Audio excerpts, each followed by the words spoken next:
आणि आता या बुकमध्ये जर महादेवांनी सांगितलं आहे की तुम्ही लाईफमध्ये काहीही अचीव्ह करू शकता, तर मग तुम्ही करू शकता. But again you have to believe in that magic. आपल्याला जर पैशाचा फ्लो वाढवायचा असेल, पैशाच्या काही समस्या असतील, जॉबमध्ये आपण चांगला परफॉर्म करून देखील आपल्याला मनासारखा पगार मिळत नसेल, तर त्यासाठी स्वरविज्ञान टेक्निक कशी वापरावी? तर असं म्हटलं जातं ना, कोणतंही इम्पॉर्टंट काम नाही करायचं. आणि स्पेशली जेव्हा तुम्ही घराची रजिस्ट्री करायला जाता ना, त्या टाइमला सुषुम्ना नाडी ऍक्टिव्हेट असेल ना, तुमचं ते काम होणारच नाही. आणि जर तुम्ही ते काम केलं आणि त्या घरामध्ये राहायला गेला ना, तुमचं खूप नुकसान व्हायला लागतं. बापरे. तर इव्हन जे लोक कन्सिव्ह पण करतात सुषुम्ना नाडी ऍक्टिव्हेट असताना, त्यांचे मुलं जे आहेत ना, ते विकलांग जन्म घेतात. बापरे. त्यांना काही ना काहीतरी प्रॉब्लेम्स येतात, आजार येतात. तर मग आता समजा बिझनेसमध्ये आपल्याला एखादी डील मिळवायची असेल किंवा जॉब इंटरव्ह्यू क्रॅक करायचा असेल, तर अशा वेळी स्वरविज्ञान टेक्निक आपण कशी वापरू शकतो? तर नातेसंबंध सुधारण्यासाठी देखील स्वरविज्ञान टेक्निक आपण वापरू शकतो का?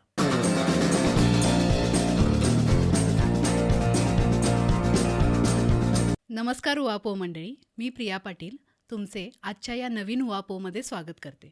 तर पहिल्या भागामध्ये आपण पाहिले की स्वरविज्ञान जी एक पॉवरफुल ब्रीदिंग टेक्निक आहे, साक्षात महादेवांनी पार्वती देवींना सांगितलेली ही एक टेक्निक आहे.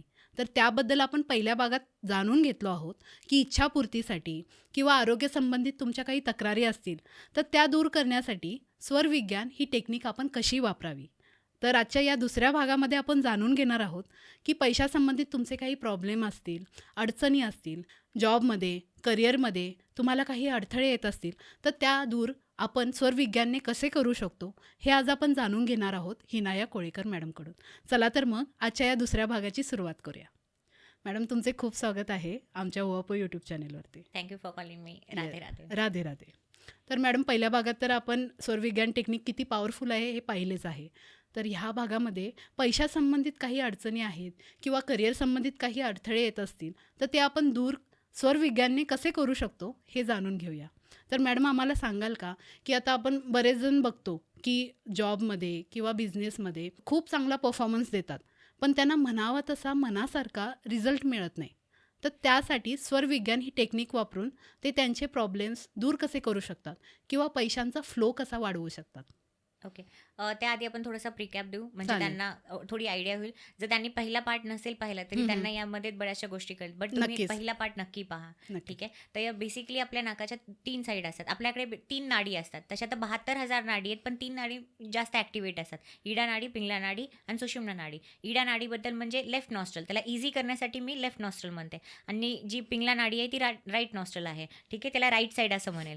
तर लेफ्ट नॉस्ट्रल कशी ॲक्टिवेट करायची, त्याने ना काय होतं ते आपण पहिल्या पार्टमध्ये डिस्कस केलं. बट त्याने आपण ना इच्छा पूर्ण करू शकतो. त्याला चंद्रनाडी असंही म्हटलं जातं. आणि जी राईट नॉस्ट्रल आहे त्याला सूर्यनाडी असं म्हटलं जातं, जी आहे ना सूर्यतत्वाने ॲक्टिवेट होते आणि सूर्यतत्वाने रिप्रेझेंट केली जाते. आणि सुषुम्ना नाडी म्हणजे दोन्ही नॉस्ट्रल ॲक्टिवेट आहेत. आणि ॲक्टिवेट म्हणजे काय नेमकं, बेसिकली तुमच्या कोणत्या नाकाच्या साईडून जास्त हवा येते. तुम्ही बेसिकली असं करून बघा आणि चेक करा की तुमची कोणत्या नाकाच्या साईडून जास्त हवा येते. त्याने तुम्हाला कळेल की तुमची कोणती नॉस्ट्रल जास्त ॲक्टिवेट आहे. ठीक आहे. तर हे थोडंसं म्हणजे एक्सप्लेनेशन आहे मागच्या पार्टचं. बेसिकली आपण सूर्यनाडीबद्दल आहे ना थोडंसं जाणून घेऊया. ते नेमकं काय असतं. सूर्यनाडी म्हणजे तुमची आहे ना राईट नॉस्ट्रल आहे. ठीक आहे. आणि ज्या टाईमला तुमच्या राईट साईडून जास्त हवा येत असेल, म्हणजे श्वास बाहेर येत असेल, तर ती तुमची ॲक्टिवेट आहे. आणि सूर्य म्हणजे काय आहे, दुनिया जिंकायची आहे, काम करायचं आहे, दिवसभर आहे ना काम करायचं आहे, हे अचीव्ह करायचं आहे, ते डील क्रॅक करायचे आहे, तिकडे जायचं आहे, ना कामामध्ये हे अचीव्ह करायचे आहेत, ना तुमचे काही टार्गेट्स असतील ते अचीव्ह करायचे आहेत. तर दिवसभर काम काम काम फक्त एवढंच चालतं. आणि मोस्टली जे आपले वर्किंग लोक असतात ना,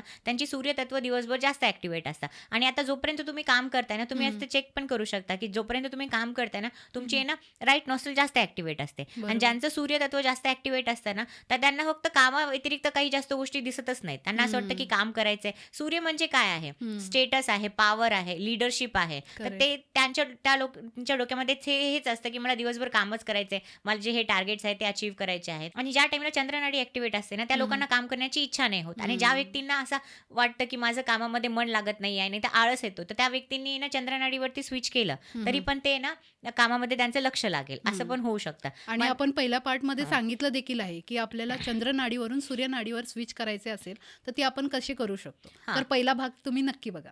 आणि नॉर्मली प्रत्येक आहे ना 1-2 घंटे, 1-1 घंट्याला ती चेंज होते, ऑटोमॅटिकली चेंज होते. हम्म. ठीक आहे. आणि हो. आपल्याला आणि जर इंटेन्शनली करायची असेल तर आपण इंटेन्शनली पण करू शकतो. बट त्याच्यामध्ये पण तुम्हाला आता डिपेंड करतं तुमची इंटेन्सिटी किती आहे आणि तुमची फ्रिक्वेन्सी कशी सेट झाली आहे. हम्म. ठीक आहे. तर आहे ना बरोबर. त्याच्यावरती डिपेंड करतं ती ऑटोमॅटिकली कशी स्विच होते. आणि मी मागच्या पार्टमध्ये हे पण सांगितलं होतं की आपल्या जे घड्याळाचं टायमिंग आहे त्याच्यानुसार ते चेंज नाही होत. हो. सूर्योदय झाल्यापासून आहे ना ती आहे ना बेसिकली काम करायला चालू होते. तर मग आता समजा बिझनेसमध्ये आपल्याला एखादी डील मिळवायची असेल किंवा जॉब इंटरव्ह्यू क्रॅक करायचा असेल तर अशा वेळी स्वरविज्ञान टेक्निक आपण कशी वापरू शकतो. ओके.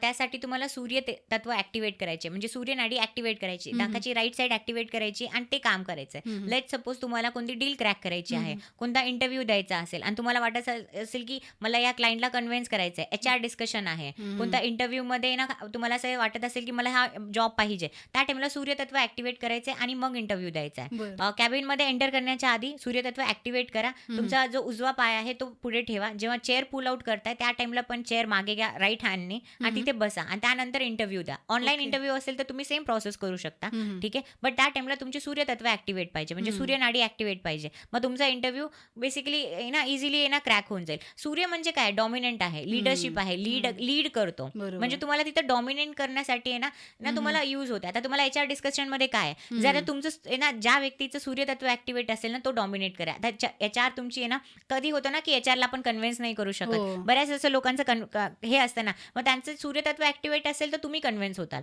आणि तुमचं जर आहे ना राईट नॉस्टल ॲक्टिवेट असेल तर ते कन्व्हिन्स होतील आणि तुम्हाला जो पॅकेज पाहिजे तो मिळेल. तर याच्यासाठी तुम्ही यूज करू शकता. बरोबर आहे. आणि सेम क्लायंट पण असेल, तुम्हाला वाटत असेल की बऱ्याच दिवसापासून मी या क्लायंट डीलसाठी ट्राय करत आहे, मला असं वाटते की माझे हे क्लायंट कन्व्हिन्स व्हायला पाहिजे, मला ही डील क्रॅक करायची आहे. त्या टाईमला पण जेव्हा पण तुम्ही त्यांच्याशी कन्व्हर्सेशन करता तर ट्राय करा की तुमची ना सूर्यतत्व ॲक्टिवेट पाहिजे. आणि ज्या व्यक्तीचं सूर्यतत्व ॲक्टिवेट असेल तोच व्यक्ती डॉमिनेट करेल आणि तो बेसिकली कन्व्हिन्स करेल समोरच्या व्यक्तीला. जॉबमध्ये चांगला परफॉर्म करून देखील मनासारखा पगार मिळत नाही किंवा पैशाच्या समस्या बऱ्याच जणांना असतात तर त्या दूर होण्यासाठी स्वरविज्ञान टेक्निक आपण कशी वापरावी. ओके. पहिलं तर प्रॅक्टिकल सोल्युशन आहे. हम्म. ठीक आहे. तुम्ही जास्त कमवा. हम्म. आता तुम्ही महिन्याला 10-15 हजार कमवता आणि विचार करता की माझ्याकडे सेव्हिंग नाही होत. हम्म. आता जर मी 100 लोकांना विचारलं की तुमची सेव्हिंग होते का, तुम्हाला फायनान्शियल इश्यूज आहेत का, तर 100% 100 लोक पण म्हणतील हा मला पैशाचा प्रॉब्लेम आहे. हो. पहिले तर तुम्ही कमवताच कमी आणि त्यात तुम्ही विचार करता की अरे माझे ना पैशाचे प्रॉब्लेम सॉल्व्ह झाले पाहिजे. पहिले तुम्हाला त्याच्यासाठी एफर्ट करायचे, multiple source of income create करायचा आहे आणि तो बरोबर. क्रिएट करण्यासाठी एफर्ट तर टाकावे लागतील. हे झालं प्रॅक्टिकल सोल्युशन. पहिले तर जास्त पैसे कमवायचे. मग आता राहिला दुसरा प्रश्न. आता तुम्हाला त्याच्यासाठी मी तुम्हाला सांगितलं ना तरी तुम्हाला हे पटणार नाही आणि मॅक्सिमम लोक करणारही नाहीत.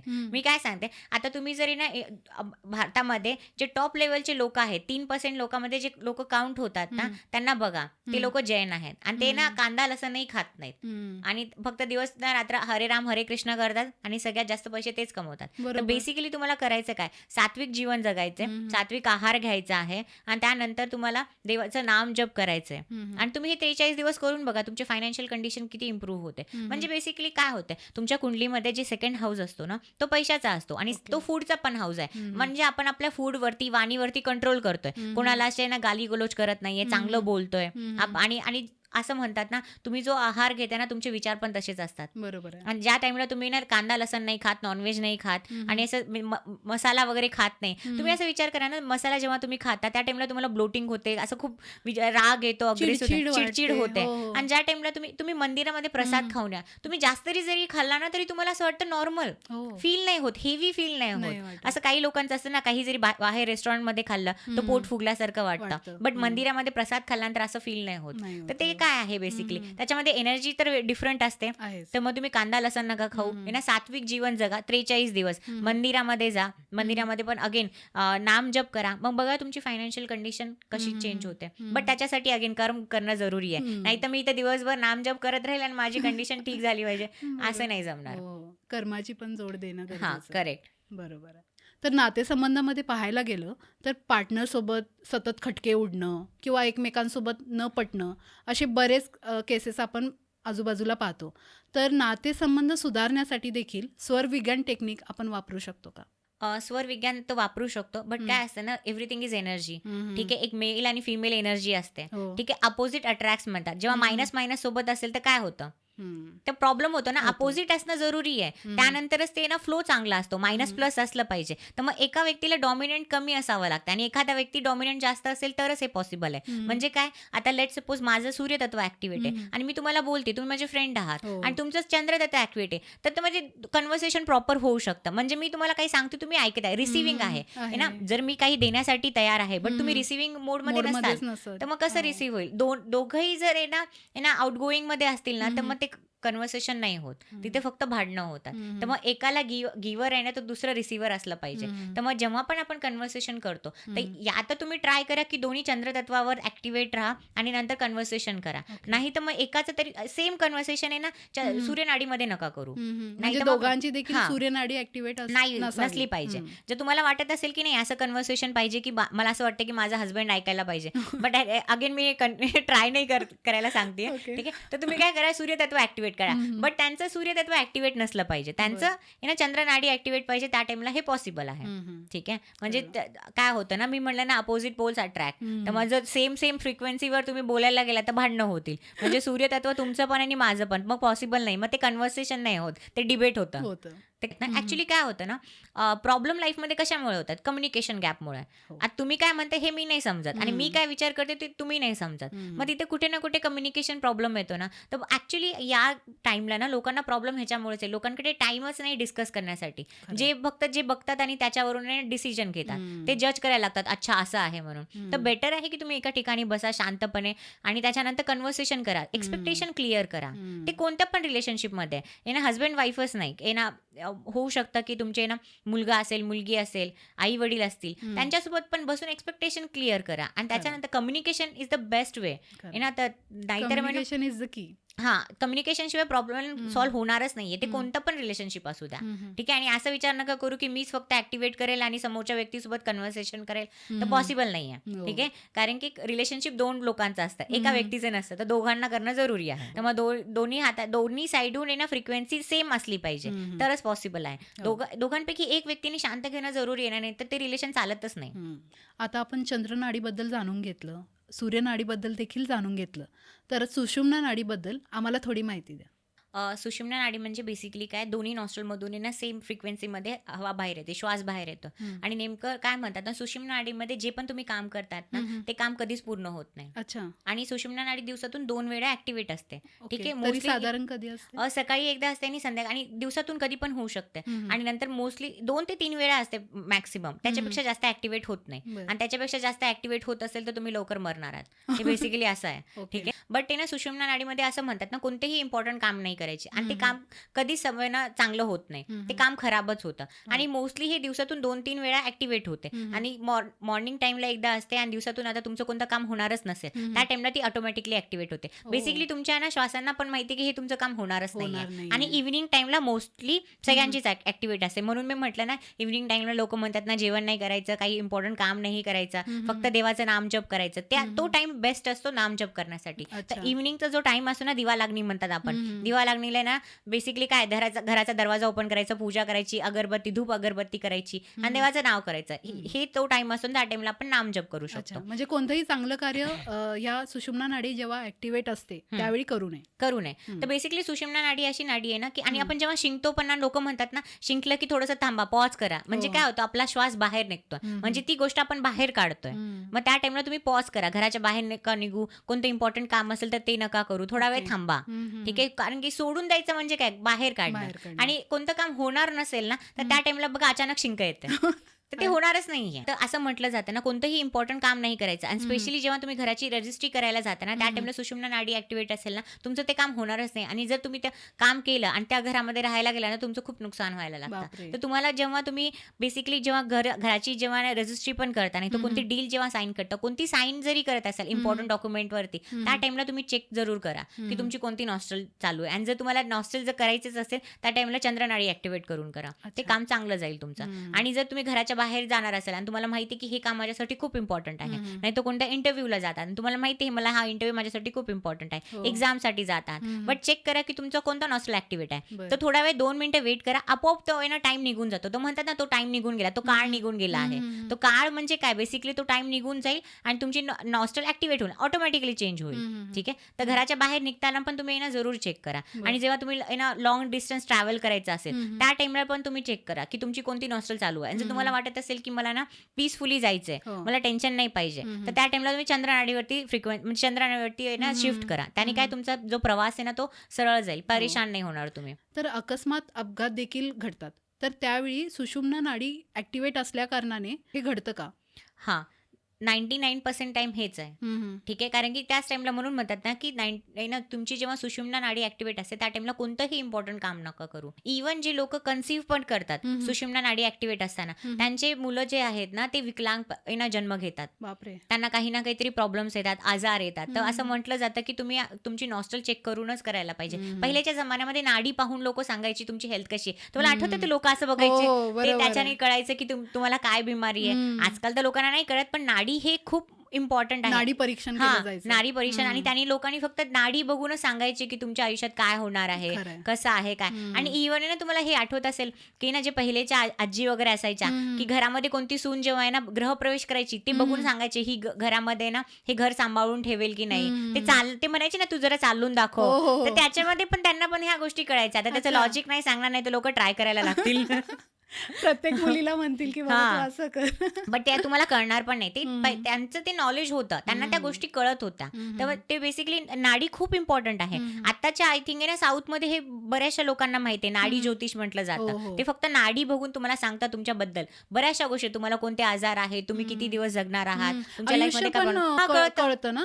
कळतं, त्यांनी सगळं बरोबर. कळतं. तर हम्म. बेसिकली नाडी खूप इम्पॉर्टंट आहे. मी म्हटलं ना आपल्या 72,000 नाडी आहेत आणि आपण फक्त 3 नाडीमध्येच खेळतोय. आणि 3 नाडीलाच हे फक्त त्याच्यामध्ये 3 नाडी समजायलाच आपल्याला एवढा टाइम लागतोय. तर 72,000 कशा कळतील. आयुष्य जाईल अख्खं. खरंच. खरंय. तर फक्त स्वरविज्ञान टेक्निक वापरून आपण सक्सेस अचीव करू शकतो का? म्हणजे कोणत्याही कार्यात यश मिळवू शकतो का? माझ्या हिशोबाने हो. लाईफमध्ये सगळ्या गोष्टी मिळतील, बट सक्सेसची डेफिनेशन ना सगळ्यांसाठी वेगळी वेगळी असते. एका भिकाऱ्यासाठी ना असतं की मला आजचं जेवण मिळायला पाहिजे, बरोबर. ते सक्सेस आहे. एखाद्या व्यक्ती जो स्टुडंट आहे त्याला असं वाटेल की मला जॉब मिळाली पाहिजे, 50,000 पाहिजेत. आणि एखादा व्यक्ती ऑलरेडी जॉब करत आहे, त्याला असं वाटतं की मला 1-1.5 लाखाचं पॅकेज मिळालं पाहिजे. हो आणि ना. जो लाखो कमवतो त्याला करोडो कमवण्यासाठी सक्सेस आहे. हम्म. तर सक्सेसची डेफिनेशन सगळ्यांसाठी वेगळं आहे. तुम्हाला तुमच्या आयुष्यामध्ये त्याच गोष्टी मिळतात ना जे तुमचे चार्ट आहे ना तुम्हाला अलाव करते. आणि तुमचे प्रॉमिसेस आहेत की तुम्हाला आयुष्यामध्ये त्या गोष्टी मिळणार आहेत, मग त्याच गोष्टी मिळणार आहेत. मग तुम्ही बाकी किती आणि बाकी तुम्हाला द्यायचं की नाही द्यायचं हे माझ्या हातात नाहीये, ते ना श्रीहरीच्या हातामध्ये आहे. बरोबर. त्याच गोष्टी तुम्हाला लाईफमध्ये मिळणार आहेत. आणि आता या बुकमध्ये जर महादेवांनी सांगितलं आहे की तुम्ही लाईफमध्ये काही अचीव करू शकता, तर मग तुम्ही करू शकता. But again you have to believe in that magic. आता तुम्ही लॉजिकमध्ये जर मागे पडला की अरे कसं पॉसिबल आहे, कसं पॉसिबल आहे, माझ्या कुंडलीमध्ये तर हे योग नाही आहे, तर कसं पॉसिबल आहे. बट माझ्यावरती भरोसा नका करू. मला असं वाटतं महादेवांनी सांगितलंय ना, ते देवाती देव महादेव आहेत, ते बरोबर. सगळ्यांचे देव आहेत. त्यांना महादेव असं का म्हटलं जातं. बाकीचे देव आहेत त्यांना देव असं म्हटलं जातं. आणि शिवजी असे एकच देव आहे, त्यांना महादेव असं देव म्हटलं जातं. हो. ठीक आहे, महादेव आहेत ते. मग त्यांनी जर सांगितलं असेल तर त्यांच्यावरती कोणतीच गोष्ट नाहीये. बरोबर आहे. तर मग त्यांनी सांगितलं ऑफकोर्स होत असेल. तर माझ्या हिशोबाने हे कुंडली, नक्षत्र याच्यावरची जी कोणती टेक्निक आहे ती आहे स्वरविज्ञान. तर प्रत्येक व्यक्तीला हे स्वरविज्ञान शिकणं जरुरी आहे माझ्या हिशोबाने. आणि लाईफमध्ये त्या गोष्टी जर त्यांना विश्वास असेल की महादेव बाबा माझी आहे ना इच्छा पूर्ण करतील, तर ते मिळवू शकेल. नाही जर त्यांना असेल नाही चला मी ट्राय करून बघतो, फक्त ट्राय करण्यासाठी करतायत, तर मी गॅरंटी देऊ शकत नाही की त्यांना आयुष्यामध्ये त्या गोष्टी मिळतील की नाही. म्हणजे पूर्णपणे विश्वास ठेवून देवावरती श्रद्धा ठेवून ही टेक्निक करावी, म्हणजे ती पूर्णत्वाला जाते. हां, करेक्ट. करेक्ट. मॅडम तुमचे खूप धन्यवाद. तुम्ही आज इथे वेळ काढून आलात आणि स्वरविज्ञानबद्दल इतकी छान, इतकी सुंदर माहिती आणि इतक्या सोप्या भाषेत आम्हाला सांगितलं, त्याबद्दल तुमचे मनापासून धन्यवाद. थँक्यू. आपण एंड हा आहे ना देवाच्या नावाने करू. चालेल Okay? चालेल. बाळूमामाच्या बाळूमामांच्या नावानं चांग चांग भलं. भलं.